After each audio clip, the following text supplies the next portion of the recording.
अस्सलाम वालेकुम। कैसे हैं आप सब लोग? उम्मीद करती हूँ सब लोग ठीक ठाक होंगे और अल्हम्दुलिल्लाह मैं भी ठीक हूँ। तो आज यहाँ बनने जा रही है अचारी भिंडी। तो चलें फिर इसको शुरू करते हैं। यहाँ सबसे पहले मैं अचार का मसाला बना रही हूँ। तो अचार का मसाला बनाने के लिए मैंने यहाँ लिया है साबुत धनिया 1 टीस्पून, और इसके बाद मैं डाल रही हूँ सौंफ 1 टीस्पून, और मैं डालूँगी इसके अंदर डाल रही हूँ राई दाना, ये भी मैं 1 टीस्पून ही लूँगी। और इन तमाम मसालों को मैंने और कूटना है हमने। और यहाँ मैं 1 टीस्पून कलौंजी मैं इसमें शामिल कर दूँगी। और इन सब मसालों को हमने मोटा मोटा कूट लेना है, बिल्कुल बारीक नहीं पीसना है, इनको हमने मोटा मोटा कूट लेना है। और जो है ये ऐसा अचार का मसाला बन जाएगा। इसको भूनना भी नहीं है, बस इसको मोटा मोटा कूट लेना है। चलें फिर आगे का स्टेप करते हैं। यहाँ मैंने आधा किलो भिंडी ले ली है और इसको मैंने इस तरह से लंबाई में 2 कट लगा के काट लिया है। यहाँ मैंने आमचूर पाउडर लिया है 1 टीस्पून, और गरम मसाला पाउडर मैंने 1 टीस्पून लिया है। हाफ़ टी स्पून मैंने यहाँ पर हल्दी ली है, और 1 टेबल स्पून यहाँ पर मैं लाल मिर्च पाउडर लूँगी। और मैं यहाँ पर ले रही हूँ टमाटर 2 चॉप किए हुए, और 2 बड़ी अनियन मैं यहाँ ले लूँगी। और ये जो है बिगनर्स के लिए बहुत ज़बरदस्त है।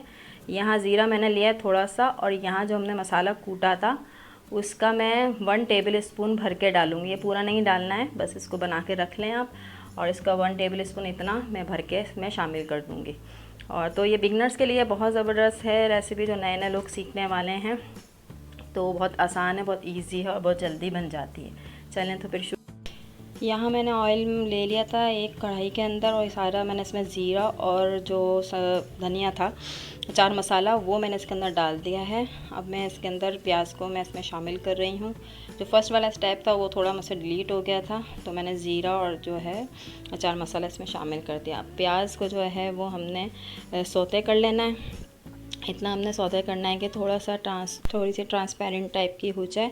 तो यहाँ बस हमारे प्याज जो है फ्राई हो रहा है।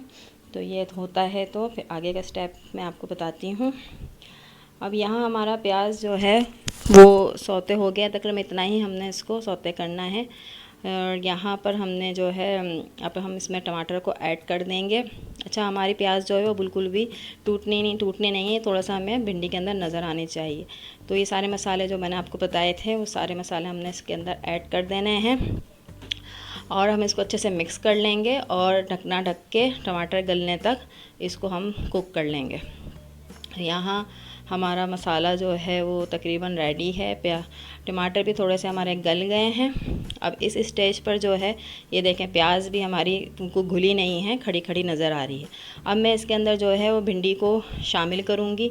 अब हमने भिंडी को यहाँ मिक्स करना है, और जो है भिंडी को अभी मैंने इसमें नमक शामिल नहीं किया है, नमक मैं आखिर में डालूँगी। और हमने इसको तेज़ आंच पे फ्राई कर लेना है। यहाँ भिंडी को मैंने तेज़ आंच पे फ्राई कर लिया। जो इसका लेस होता है वो तकरीबन इसमें जल गया है, ख़त्म हो गया है। अब मैंने यहाँ पर इस स्टेज पे मैं नमक डाल रही हूँ। तो नमक को बस मैंने इसमें मिक्स करूँगी, और इसको तकरीबन 3 से 2 मिनट, क्योंकि भिंडी बहुत जल्दी गल जाती है, तो 3 से 2 मिनट तक इसको हम ढक के थोड़ा सा पकाएंगे। अब हम इस स्टेज पे इसका ढकना लगा देंगे।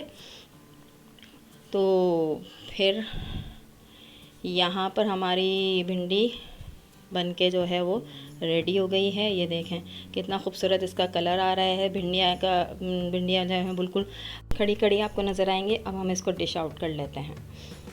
तो ये देखें ज़बरदस्त यहाँ हमारी अचारी भिंडी बनके तैयार है। और ये बिगनर्स के लिए बहुत अच्छी डिश है कि वो उसको बनाएं और अपने बड़ों से दाद वसूल करें। तो ये मेरी वीडियो थी, इसको लाइक करें, मेरे चैनल को सब्सक्राइब कर लें, और बेल आइकन दबाना नहीं भूलिएगा। तो अगली वीडियो तक के लिए अल्लाह हाफ़िज़।